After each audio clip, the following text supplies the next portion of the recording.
제가 이제 한중사랑교회를 개척한 지 내일 모레면 딱 11년이 되는데요. 한국에서 거주하는 외국인 근로자들에게 복음을 전하라는 사명을 받들고 세상일 접어두고 오직 복음에 매여 살아왔습니다. 제가 이제 개척할 당시 우리 외국인 근로자들은 참 많이 계셨고, 그 당시 이제 동포사역에 힘쓰시는 목사 큰 교회가 주위에 5,000명, 10,000명 모인다는 그런 교회가 한 2곳 정도 굉장히 큰 교회가 있었습니다. 그런데 이제 저는 그런 교회가 있는 줄도 모르고 성도 한 사람을 따라서 가리봉동에서 교회를 이렇게 이제 시작을 했는데요. 그 교회를 담당하고 계시는 그 당시 10년 전에는 모든 동포들이 불법 체류자들이었고 모두 다 외국인 근로자들이었기 때문에 사는 형편이 참 열악하고 인권이 보장되지 않는 그런 이제 형편이었어요. 그러니까 그 당시에 우리 사역을 하시는 목사님들께서는 트럭 밑에 들어가서 데모를 한다든지, 그러니까 나 치고 가라 이런 식으로 강경하게 생명을 걸고 인권을 위해서 투쟁하는 외국인 근로자 사역은 그렇게 하는 분위기였어요. 그리고 이제 한 분은 또 머리를 삭발하고 사람들을 이끌고 길에서 데모를 하면서 우리의 요구를 들어달라고 온 국민들 앞에 시위를 하면서 이 불법 체류자로 계시는 우리 이제 동포들의 인권을 위해서 이렇게 애를 쓰셨습니다. 이제 그런 것에 고마워서 많은 동포들이 이제 그런 교회로 몰려가게 된 그런 와중에 저는 정말 한두 사람, 4사람을 이끌고 가리봉동 방에서 이제 예배를 시작을 했습니다. 정말 참 처음에 이제 교회를 시작하고 보니까 내가 과연 이것을 할 수 있을까? 내가 저렇게 차 밑에 들어가서 내 치고 지나가시오 하고 누워서 데모를 하면서 우리 동포들의 그 근로자인 불법 체류자로 계시는, 그 당시에는 90% 이상이 다 불법 체류자였습니다. 모두가 다. 그런 분들의 인권을 내가 어떻게 대변해 줄 수 있을까? 참 이렇게 고민이 되었어요. 그래서 내가 잘못 시작하지 않았나? 이런 이제 생각이 들 때도 있었습니다. 그렇지만 제가 이제 이 사역을 시작할 때 그냥 인간적인 생각으로 사역을 시작한 것이 아니고, 이제 기도원에서 기도하고 여러 가지로 밤이 맞도록 기도하면서 이사야 6장 8절 말씀, 하나님께서 동포들을 위하여 보낼 자를 찾을 때 이사야가 내가 여기 있나이다 나를 보내소서, 그런 이사야의 소명이 저희 소명으로 하나님께서 주셔가지고 그 소명 붙들고 제가 이제 시작을 했죠.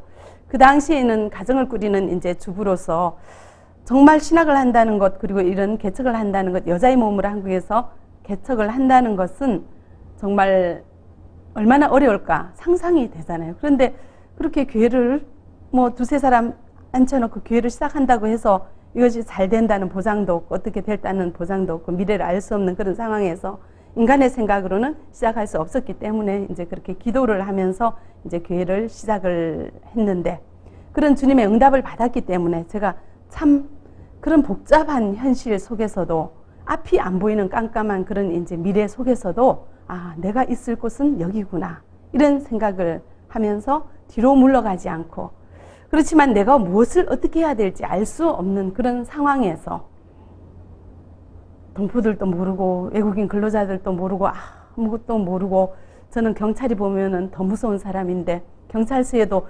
들어가기가 막 떨려가지고 못 들어가는 그런 사람인데 내가 어떻게 이런 사역을 할 수 있을까 참 고민이 되었을 때 기도밖에 할 수 없었습니다. 그렇게 이제 기도하면서 오직 기도하면서 지낸 세월이 지금 이제 11년이 되었는데요. 등록한 교인이 10,000명이 넘을 정도로 그렇게 하나님께서 저희 교회 동포들이 사역이 이렇게 알차게 풍성하게 맺힐 수 있도록 주님께서 해주셨습니다. 그래서 이런 모든 것들을 제가 겪어보면서 우리 기독교 생방송도 이렇게 처음 시작하는 입장에서 얼마나 미래에 대한 여러 가지 고민과 걱정이 있을까 생각을 하면서 제가 이제 지내온 이런 사역의 발자취를 같이 더듬어 보시면서 하나님께서 어떤 일을 하셨는가 돌아보면서 이 기독교 생방송에 하실 하나님의 그런 발자취도 같이 예측하면서 미래에 대한 비전과 소망을 같이 나눌 수 있기를 바라고, 또한 이 방송을 보는 모든 분들의 삶 속에서도 하나님께서 일일이 간섭하시고 함께 하신다는 그 비전과 소망을 놓지 않기를 바라는 마음으로 같이 우리 교회 사역을 나누도록 하겠습니다. 제가 이 사역을 하면서 굉장히 하나님께서는 참 기묘하시다는 것을 생각을 하게 되었습니다. 평생 저는 우리 동포들을 만난 적도 없고 본 적도 없이 우리 동포들은 중국에서 살았고 저는 한국에서 이렇게 각각 다른 정치적인, 문화적인, 경제적인 그런 환경 속에서 살다가 이렇게 이제 만난 지가 얼마 되지 않는데 세월이 지날수록 제가 동포들을 볼 때마다 이 동포와 저는 너무 똑같은 거예요. 너무너무 닮아 있고 성정이 너무너무 똑같아요. 그러면서 하나님께서 이렇게 따로따로 떨어져 살게 하시면서도 어떻게 이렇게 똑같은 사람을 이렇게 만나게 하셨을까, 이런 생각이 들었습니다. 너무너무 이해가 잘 되고요.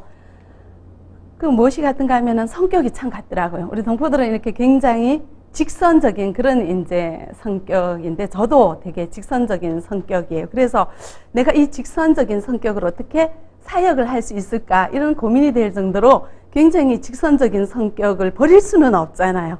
좀 이렇게 둥글하게 표현은 할 수 있지만 그 성격 자체는 버릴 수는 없는데 내가 이 성격으로 어떻게 사역을 할 수 있을까 생각을 했는데 우리 동포들하고 저하고 너무 똑같으니까 이 직선적인 성격을 서로 이해해 주면서 서로 앞에서 솔직하게 얘기를 하고 돌아서면 이해하고 또 같이 얘기하고 이러면서 똑같은 모습에서 서로 이해가 잘 되는, 그래서 참 이렇게 말 한마디를 해도 서로 이해가 되는 그런 것을 보게 되었습니다.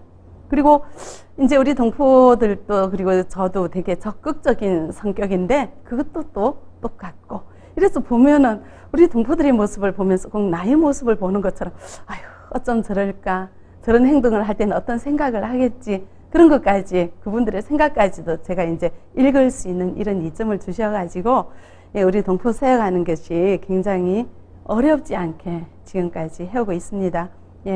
이렇게 이제 우리들을 만나게 똑같은 사람을 하나님께서 어떤 사람들은 중국에서 만드시고 어떤 사람들은 한국에서 저를 이제 이렇게 만드실 때 어머니 모체에서부터 이렇게 나를 창조하시고 치밀한 계획과 준비를 통해서 이렇게 만나게 하시는 하나님의 놀라운 섭리를 제가 사역하면서 체험할 수 있게 되었습니다. 또 더 신기한 것은 제가 이런 사역하리라고는 꿈을 꾸지도 못했는데 우리 예수님께서는 저를 이런 사역을 놓고 이미 계획하셨기 때문에 이 사역을 하기 위하여 이 사역에 필요한 모든 것들을 나의 평신도 때 준비시켜 주셨다는 것입니다. 저는 이제 평신도 때 전도를 많이 하게 되었고 또 그 한 사람 한 사람을 교회로 데리고 올 뿐만이 아니라 그 사람을 말씀으로 양육하고 제자로 세워서 파송하는 것까지 제가 평신도 때 그렇게 다 하게 되었습니다. 그래서 이제 제가 교회를 개척하고 이제 제가 할 수 있는 일은 평신도 때 하든 평소에 하든 그대로 그냥 교회에서 동포들을 상대로 그렇게 하게 되었어요. 그랬더니 교회가 세워지고 부흥하게 되는 그런 것을 제가 느끼게 되었습니다. 시편 139편 16절 말씀에 보시면은 내 형질이 이루어지기 전에 주의 눈이 보셨으며 나를 위하여 정한 날이 하루도 되기 전에 주의 책에 다 기록이 되었나이다 하는 말씀이 있죠. 인간이 탄생하기 전에 모든 삶이 하나님의 섭리와 영원한 지혜의 계획하심 아래 놓여 있다는 그런 말씀입니다. 내가 태어나기도 전에 나의 성정과 성격과 개성을 정하시고 그동안 필요한 모든 것을 훈련시키셔서 가장 적절한 사역의 현장으로 보내시는 하나님의 놀라운 섭리를 알게 되었습니다. 여기 우리 기독교 생방송 이렇게 방송 사역은 아무나 할 수 없는 일인데 방송 사역으로 이 자리에 있게 하시는 것도 하나님이시오. 이 일을 감당할 수 있는 자질과 재능과 달란트를 주신 분이 하나님이시기에 그 재능을 가지고 이 생방송을 통하여 이 세계를 복음화하는데 여러분들을 사용하시고자 하는 계획 가운데 하나님께서 지금까지 여러분들 인생 가운데 너무너무 바쁘게 섭리하시고 활동하시고 여러분들의 지금의 모습과 지금의 재능과 능력을 우리 주님께서 준비시켜 주신 줄 믿습니다. 그런 재능과 달란트를 가지고 이 생방송을 통하여 너무나 많은 일들이 전 세계에 퍼져나갈 것이고 이 전 세계를 향한 또한 새로운 비전을 가진 지금 새로운 시대에 맞는 새로운 비전을 가진 기독교 생방송의 비전이 전 세계에 이루어지리라고 믿습니다. 오늘 본문에 보시면 예수님이 이 땅에 오신 것은 하나님의 일을 하시기 위해서 오셨다는 것이죠. 그래서 우리가 이 세상에 존재하는 것도 이런 하나님의 일을 하기 위하여 온 인류가 다 이렇게 창조되었는데 어떤 분들은 이런 것을 모르고 세상의 일에 자기 자신의 정욕과 탐욕에 빼앗겨서 그 아까운 인생의 시간들을 낭비하고 있는 그들을 향해서 이 방송이라는 훌륭한 매개체를 통하여서 이런 놀라운 사실을, 예수님이 하시는 일을 우리를 통하여서 전 세계에 알려야 되지 않는가. 이것이 또한 우리의 사명인데, 이 사명을 많은 사람들이 감당하기 위해서 저는 동포사역으로, 여러분들은 이 방송사역으로, 그리고 또 어떤 분들은 교회사역으로, 목양사역으로, 이런 각자의 맡아진 사역에서 하나님의 일을 이루어 나가는 것이 우리 주님께서 가장 기뻐하시는 일이 아닌가 생각을 합니다. 우리에게 오늘 생명 주신 이유는 이 일을 하기 위하여 우리를 부르셨는데, 그 사명을 이렇게 일찍부터 깨닫고 이 자리에서 참 어렵고 힘든 이 개척의 길을 가고자 하는 여러분들께서, 주님께서는 붙들어 주시리라고 생각을 하고, 여러분들을 통해서 이미 놀라운 비전이, 이미 풍성한 열매가 맺혀지는 줄 믿습니다. 제가 이제 개척했을 때 참 이렇게 정말 한두 사람 가지고 교회를 했을 때, 처음에 이제 저와 같이 굉장히 열심히 했던 집사님이, 제가 집사님이라고 이제 임명했는데, 그분이 이렇게 굉장히 이렇게 귀가 안 들리기 때문에 기도를 많이 하세요. 기도를 많이 하는데 참 이렇게 영성이 좋으셔가지고 하루는 전도사님 했더니 제가 왜요? 했더니 제가 어제 꿈을 꿨는데요. 우리 큰 나무에 너무너무 열매가 많이 맺히는 꿈을 꿨어요. 우리 교회 엄청 부흥할 거예요. 막 이제 그런 힘을 주시더라고요. 그래서 그것이 정말 아직까지도 생각이 날 정도로 그때 굉장히 이제 힘이 되었던 그런 이제 기억이 있습니다. 예. 그래서 우리 생방송을 통하여 하나님께서 하실 일들을 우리가 미리 비전 가운데 보시고 그 꿈을 향해서 나아갈 수 있기를 바랍니다. 예. 저도 이제 참 이 동포 사역을 어떻게 해야 될지 모르고 참 낯설 때 하나님께서 저에게 참 귀한 경험을 하게 해주셨어요. 예, 제가 이제 방에서 예배를 드릴 때였는데요. 지금 이제 오피스텔에서 드리는데, 그 이전에는 방에서 요만한 이제 쪽방에서 한 20명 정도 앉으면은 방이 꽉 차는 그런 이제 우리 성도의 방을 빌어가지고 예배를 드릴 때였습니다. 그러니까 이제 그것이 예배당인지 모르고 주일에는 그 분의 친구들이 이제 그 예배당에 집에 놀러 오는 거예요. 그래서 이제 제가 이제 예배 드린다고 아침 한 10시쯤 주일날 갔더니 거기 웬 낯선 아저씨가 계시는데 술이 취해서 계셔요. 그래서 이제 우리 동포들은 술을 많이 드신다는 얘기는 들었지만, 그래서 이제 술이 취해서 있으니까 놀러 온 분이라는 생각은 들었어요. 그래서 이제 제가 예배를 이제 우리가 시작해서 드리는데, 그 술이 취해서 계시는 분이 갈 생각을 하지 않고 우리 예배를 드리는데 방에 앉아서 옆에 앉아가지고 예배를 같이 참여하지도 않으면서 옆에 앉아서 예배를 구경하시는 거예요. 그래서 제가 가세요라고 얘기를 하고 싶은데, 저는 한국교회에서 가장 합동측에서 가장 보수적인 교회에서 이제 신앙생활을 해가지고 그렇게 술이 폴겋게 취해서 옆에 앉아 있는 것도 너무 부담스러운데, 안 가고 계시는 것이 너무 부담스러운데 차마 가시라는 얘기는 못했어요. 왜 그런가 하면은 이렇게 예배를 드리는데 고개를 이렇게 빼가지고 성경을 옆에 바로 앉아서 읽으면 되는데, 멀리서 이렇게 또 이렇게 성경을 구경하시면서 예배에 관심을 이렇게 가지시더라고요. 그래서 제가 이제 나가시라는 얘기는 못하면서 계속 예배를 또 진행을 했습니다. 그런데 이제 또 이분이 담배를 피워요, 옆에서. 그래서 우리는 이렇게 몇 명이서 예배를 드리는데 저쪽에 앉아서 담배까지 한데 이제 피우시는데, 그때는 모두가 그쪽 주인이 좀 어떻게 한 말씀 해줬으면 좋겠는데 아무도 얘기를 안 해요. 왜냐면 다 초신자니까.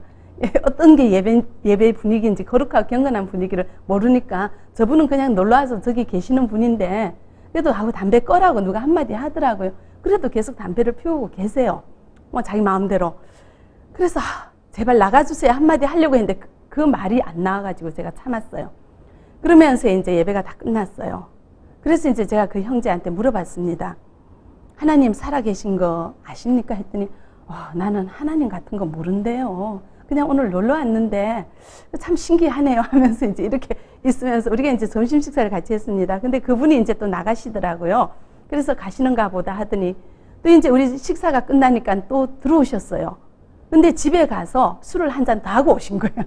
완전히 술이 막 이렇게 뺑 돌아가지고 막 아주 취해가지고 또 오셨어요.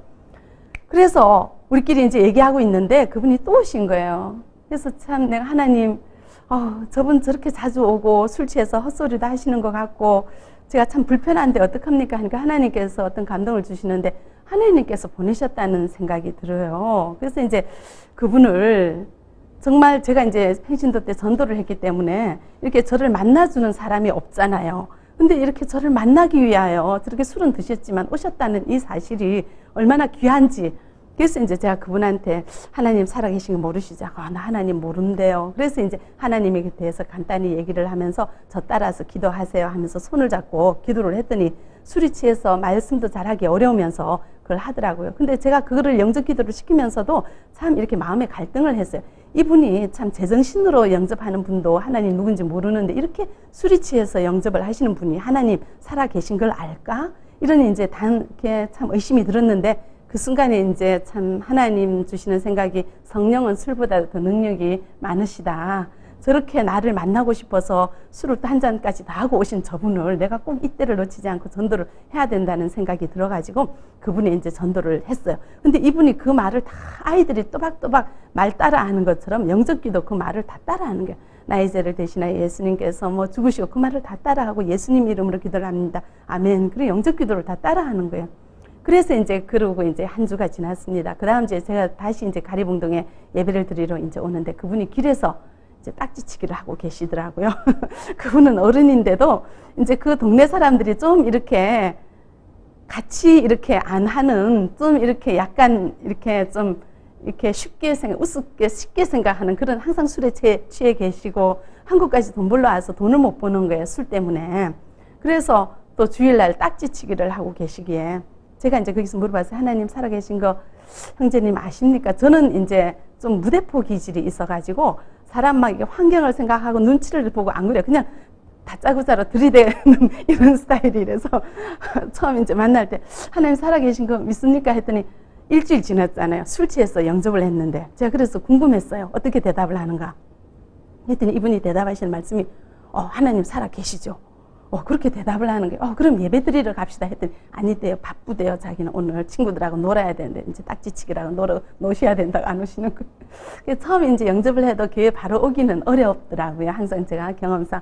그래서 이제 그냥 놔뒀어요. 이제 그 다음 주에도 이제 또 보면 길에서 만나면은 예배 드리자면 안 하고, 전화하면은 집에 있으면서도 일하러 갔다고 거짓말하고, 내가 이제 그 친구분한테 우리 같이 한번 가보자고 그 집을 찾아가면 안에 있으면서도 문 안 열어주시고, 참 이렇게 여러 번 이제 사람을 힘들게 하고, 그분은 나 때문에 미치는 거죠. 주일날 아침에 평화롭지가 않은 거예요. 한번 영접기도 잘못한 죄로. 그래서 제가 몇 달을 끊임없이 이제 계속 전화하고 찾아가고 그랬어요. 그래도 안 오시더라고요. 아예 이제 주일날 방을 비워버려요. 멀리 가버려요. 친구 집에. 내가 집을 알고 찾아가는 줄 알고. 그래서 예배를 끝나고 이제 하루는 밖에 나갔더니 길에서 이제는 동전치기를 하고 계세요. 사람들하고. 그 술 먹는 친구들이 많이 계시더라고요. 남자분들이. 그래서 이제 형제님 하고 이제 제가 쫓아갔더니 이분이 나를 보고는 도망을 가는 거예요. 그러면서 그 동네를 완전히 숨바꼭질 하듯이 둘이서 이제 그분은 앞에 서고 나는 뒤에서 쫓아가고 했는데 나를 피해서 가다가 어디까지 갔냐면 남의 집 옥상 위에까지 올라갔어요. 그래서 제가 이제 그 옥상 위에 같이 올라갔더니 더 이상 도망갈 길이 없잖아요. 그래서 이제 옥상 위에서 내려가면 떨어지니까 그래서 이제 거기서 나를 만났어요. 그래서 나를 보더니 전도사님 미치겠다는 거예요. 나 좀 가만히 그래서 제가 왜 이러겠어요. 관심이잖아요. 하나님께서 형제님을 사랑하십니다. 이렇게 그 말을 했더니 그 말을 들으면서 그 자리에서 눈물을 쭉 흘리는 거예요. 한국 왔는데 이렇게 관심하는 사람이 없다는 거예요. 그러면서 전도사님처럼 이렇게 진짜 사랑을 베풀어주는 이제는 또 귀찮다고 하더니 그 순간에 이제 그게 감격을 하신 거예요. 그러면서 이제 그 다음 주부터는 교회를 오시기 시작하는데 이분이 그 많이 같이 노시는 분들을 같이 모시고 오는 거예요. 그러면서 너무 이제 감격을 해서 이제 찬양할 때마다 성령 체험하시고 은혜를 체험하시고 또 저는 뭐 제가 할 수 있는 게 말씀으로 양육하는 거 그런 거밖에 없으니까 이제 계속 이제 말씀으로 서로 세신자반 하고 신앙 기초반 하면서 그렇게 이제 같이 말씀을 주일날 나눴어요. 그래서 이제 이분이 이제 수련회가 있었어요. 그래서 우리는 뭐 그 개척한 지 한 1년쯤 지났을 때예요. 그러니까는 개척하고 1년 지나서 정말 사람들을 모으기 어려운 그런데 이분이 45인승 버스를 한 대를 다 전도를 해서 사람을 다 채우고 자기 친구들을 얼마나 데리고 오는지, 이분들이 다 남자분들이라서 주일날, 이분들을 주일날 나와서 예배를 드리라면 우리는 주일 같은 건 모른대요. 날 쨍한 날은 일하는 날이고 비 오는 날이 주일이래요. 비 오는 날을 쉬니까. 그러면 퇴근 몇 시에 합니까? 하니까는 7시에 한대요. 아, 그러면은 우리가 8시부터 수요일날 저녁 예배를 드리자. 그때는 나올 수 있죠? 했더니 저녁 때는 나올 수가 있대. 일하러 갔다가. 그래서 이제 그 친구는, 그 형제분은 일하러 안 가니까 수요일이 되면은 딱 맛있는 음식을 해놓고 기다리고, 중국 분들은 남자분들도 요리를 잘해요. 그래서 음식을 하고 기다리고, 그 친구들 오면은 자기가 다 대접을 해서 저녁을 먹여주고, 또 저는 이제 말씀을 나누면서 집에 오면 자기네들끼리 내 가고 난 다음 뭘 하는지, 아마 그분이 또 술을 한 잔 산다고 그러지 않았을까 하는 생각도 드는데, 되게 이제 재미나게 자기네들끼리 시간을 보내면서 이렇게 수요 예배까지 할 수 있도록 그분이 그런 참 큰 일을 하셨습니다. 그렇게 이제 참 그분이 말씀으로 세워지고 많이 성장하고 있는데, 중국에서 전화가 왔어요.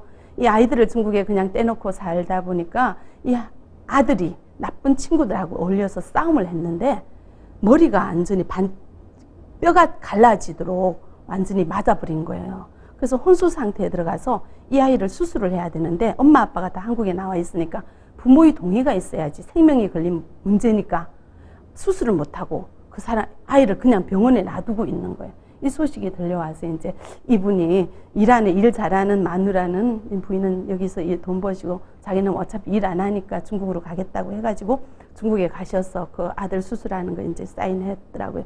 그리고 이제 중국에 계시는데 많이 이제 그때만 해도 또 중국에 많이 돌아가셨어요. 그래서 중국에 돌아가신 이제 우리 성도들이 제가 전화하면 보고 싶다고, 그래서 이제 제가 한 1년 후에, 개척한 지 한 2년쯤 후에, 아니 1년 반쯤 후인가, 그렇게 제가 중국으로 이제 또 신방을 갔습니다. 그때도 이제 불법이라서 여기에서 저렇게 동영상으로 이제 사진을 전부 다 촬영해가지고 영상 편지도 해가지고 중국에 이제 각 가정을 이제 신방하면서 그 테이프를 전부 다 이제 집집이 다 전달을 하면서, 그렇게 이제 또 그 형제도 또 오라고 해서 갔어요. 그랬더니 자기 아들을 나보고 복음을 좀 전해달라고 해서 제가 복음을 전했고, 그 형제를 이제 보고 이제 한국으로 또 다시 돌아왔는데, 그리고 몇 달 후에 그 형제가 돌아가셨어요. 하도 술을 많이 먹어가지고, 예, 진짜 뭐 모든 장기가 다 이렇게 아마 굉장히 그 성능이 다 있는지 일찍 돌아가셨어요. 그래서 제가 이런 사건을 제가 통해서 만약에 경건한 교회의 기준으로 그분을 나가라고 했다면, 얼마 오래 살지도 못하는 분에게 하나님께서 뭐 구원할 계획이었으면 나 아닌 딴 분을 통해서도 계획을 하셨겠지만, 구원을 하셨겠지만, 저를 통해서 순종했기 때문에 그 영혼을 구원하는 그런 일을 하셨고, 또 그분을 통해서 우리 교회가 아주 정말 뿌리도 못 내리는 그런 개척교회, 정말 너무나 많은 성도를 이렇게 보내주시는 그런 일을 하게 되었습니다. 그래서 한 영혼을 천하보다 귀하게 여기라는 그 주님의 말씀과, 인간의 생각으로 모든 일을 하는 것이 아니라 하나님께서 나 앞에 주어진 일은 하나님께서 나에게 주시는 일이라는 생각으로 모든 걸 떠나고, 그 세상적인 관점이 아니라 주님 주시는 그 마음으로 최선을 다하고 그분을 섬기고 받들 때 하나님께서는 하나님의 방법으로 다양한 일을 하신다는 것을 제가 또 생각하게 되었고요. 율법이 먼저가 아니라 복음이 먼저라는 사실을 제가 깨달아서, 제가 사역을 할 때는 율법에 의해서 하기보다는 그 생명을 살리는 길이 무엇인가를 먼저 생각해서, 그 생명을 살릴 수 있는 길이면 다른 것을 다 제가 포기하면서 한 영혼을 위하여 사역하는 이런 이제 목회관이 성립되게 되었기 때문에, 제가 주일날 그렇게 이제 약간 다른 독특한 그런 행사를 하면서 또 여러 가지 일을 하고 있습니다. 예. 그래서 이제 한 사람이 변화되니까 그 사람을 통해서 너무나 많은 사람들이 교회로 오게 되어서, 저는 말씀으로 사람을 훈련해야 된다는 그런 이제 큰 깨달음을 또 갖게 되었고, 저희 교회가 지금 이제 제자훈련 9기 모집생을 받고 있고, 지금 현재는 올해는 8기를 제출하는데, 올해 이제 제자훈련으로 졸업하는 학생이 99명이에요. 예, 그 이제 제가 주일날 혼자서 제가 이제 다 사역해서 이렇게 배양한 이런 제자들인데, 이런 제자들이 지금 뭐 수백 명에 이르죠. 그래도 참 한국교회 같았으면 이분들을 통해서 너무나 굳건한 기둥이 세워지고 뿌리가 내려지고 이럴 텐데, 이분들은 다 가시는 분들이에요, 중국으로. 예, 그래서 이제 참 우리 여기에서의 열매는 눈으로 보이진 않지만 하나님이 보시는 열매는 참 풍성하지 않는가, 그런 이제 생각을 하고 있습니다. 하나님께서는 참 기뻐하시는데 이제 저희들은 이 사역을 해 나가는 데 있어서 눈앞에 보이는 열매들이 계속 사라지니까 참 주님 주시는 힘이 아니고는 이 사역을 감당하는 게 쉽지는 않죠. 그래서 날마다 기도하지 않고는 할 수 없는 사역 가운데 있게 하셔서 기도하면서 감당하기에 날마다 참 감사하고 행복합니다. 예. 그래서 저희들을 예배드리는 인원은 한 2,500명에서 한 3,000명 정도 예배드리는 인원이에요. 이분들이 이제 한국에서 거주할 동안 뭐 행정적인 지원이라든지 뭐 상담 지원이라든지 법률 지원을 저희들이 다 해드리고 있기 때문에 이분들을 돕기 위해서 하는 손길은 무지무지 많이 필요해요. 그래서 주일이면 뭐 굉장히 바쁩니다. 그렇지만 그런 여러 가지를 통해서 그 영혼들이 주님 앞에 세워진다는 것이 얼마나 감사한지요. 제가 갈 길을 알지 못할 때 우리 주님께서는 한 걸음 한 걸음 말씀을 통해서 저를 인도해 주신 주님의 은혜를 생각하면서 시편 119편 105절 말씀에 주의 말씀은 내 발의 등이요 내 길에 빛이니이다 하시는데 우리 하나님께서는 앞길을 환히 보여주지 않고 내 발 앞에만 이렇게 보여주시면서 이끌어 나가시는 것을 경험할 때 순간순간 주님께서 주시는 환경과 사건과 모든 것들에 순종해 나갈 때 주님께서 이루어 가시는 것을 저희 사역을 통해서 보았습니다. 저는 이제 이런 사람 사역을 하면서 2008년도까지는 저희 교회를 외부에 알린다는 것을 별 생각을 못했어요. 왜냐하면 제가 이제 이렇게 외향적인 성격이 아니고 좀 내향적인 성격이고 또 제가 받은 사명이 사람을 이제 키우는 사역이라는 생각이 들어서 그 정신없이 왔다 갔다 민들레 꽃이처럼 이렇게 드나드는 그 많은 성도들을 붙들고 사역하는 것이 쉽지가 않아서 그분들을 영혼을 키우는 사역에 제가 매달리고 있다 보니까 외부로 저희 사역을 알리는데 힘쓸 수가 없었습니다. 근데 이제 이런 것에 이렇게 전환점이 되는 계기가 있었어요. 우리 이제 불법 체류자로 계시던 분이 저에게 한두 번 이제 오게 되었습니다. 등록을 했어요. 근데 그분이 잡혔어요. 그래서 이제 출입국 감옥에 갇혀 있었는데 이분이 이제 그 간부들한테 출입국 관리 공무원한테 얘기하기를 아프다. 나 병원에 좀 입원시켜달라. 그러니까 아파서 막 죽을 것처럼 하니까 거기 있다 사람 죽으면 안 되니까 이제 그 출입국 직원들이 병원에 입원을 했어요. 근데 이분이 병원에 입원해 있다가 도망을 가버렸어요. 그러니까 이제 경찰이 이분을 잡으려고 완전히 뭐 야단이 났는데 이제 전화 추적을 하는 거죠. 그런데 우리 교구장은 이분이 새신자이기 때문에 이제 전화를 한 거예요. 근데 이제 우리 교구장의 전화가 이제 우리 출입국 관리 직원한테 걸려가지고 이제 직원이 우리 교구장 집에 찾아왔습니다. 그랬더니 우리 교구장이 불법이었어요.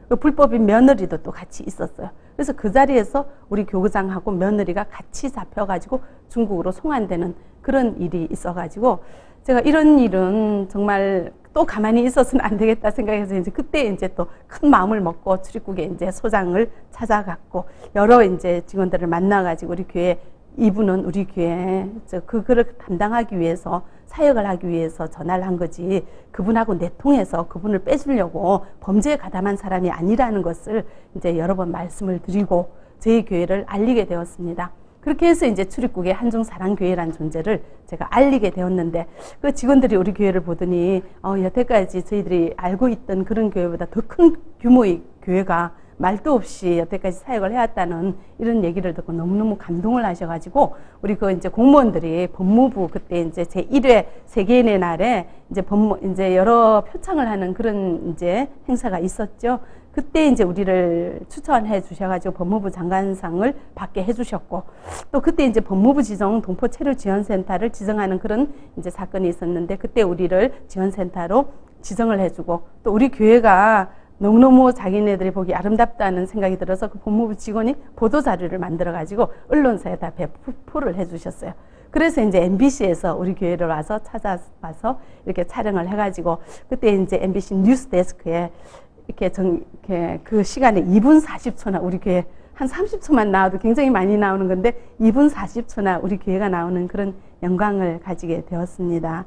예, 그래서 제가 세상으로 나가지 않으니까 우리 교인들을 붙들려 가게 하셔가지고 하나님께서 저를 세상으로 끌어내는 그리고 세상으로 눈을 향하게 해서 우리 교회를 세상에 알려주시는 이런 일까지 하나님께서 하시는 것을 보았습니다.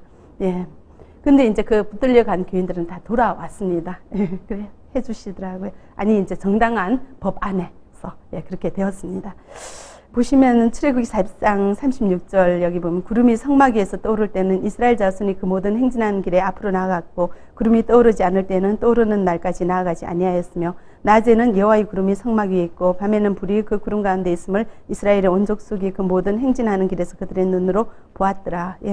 구름 기둥 불 기둥으로 인도하시는 이스라엘 백성들을 하나님께서는 우리 교회 사역을 구름 기둥 불 기둥으로 인도하셨고 구름이 떠오를 때 제가 진행할 수 있도록 여러 가지 사건을 통해서 주님의 섭리하심을 깨닫고 주님의 인도하심에 몸을 맡겨 순종할 수 있도록 해 주셨습니다. 이렇게 열악하고 보잘것없는 저희 사역을 사랑해 주시고 보살펴 주신 우리 목사님과 우리 기독교 생방송 직원 여러분들께 너무너무 감사를 드리고 여러분들이 저희 교회를 그렇게 사랑해 주시고 열악하고 소외된 자를 사랑하고 품어주신 그 사랑의 마음으로 더 많은 세상 사람들을 품어주실 수 있도록 하나님께서 그 길을 열어주시리라고 믿습니다. 또 저희에게 베풀어 주신 그 손길 하나님께서는 또 이 기독교 생방송 위에 부흥과 풍성한 이렇게 사역의 열매로 우리 주님께서 갚아주시리라고 믿습니다. 그래서 많은 방송이 있지만 급변하는 세상 속에서 새롭게 감당해야 하는 이런 사명이 있기에 기독교 생방송 세워주셨고 특별한 사명 주셨고 여러분들 그 사명을 감당할 재능을 주셨고 지금까지 감당할 수 있는 역량과 능력을 여러분들 인생 속에서 지금까지 준비시켜 오셨기에 지금부터 이제 우리 생방송 이렇게 주님 바라보면서 오직 믿음으로 기도하면서 순종하시면 때를 따라서 주님 돕는 손길을 통해서 구름기둥 불기둥으로 주님께서 인도해 주실 줄 믿습니다. 기대하겠습니다.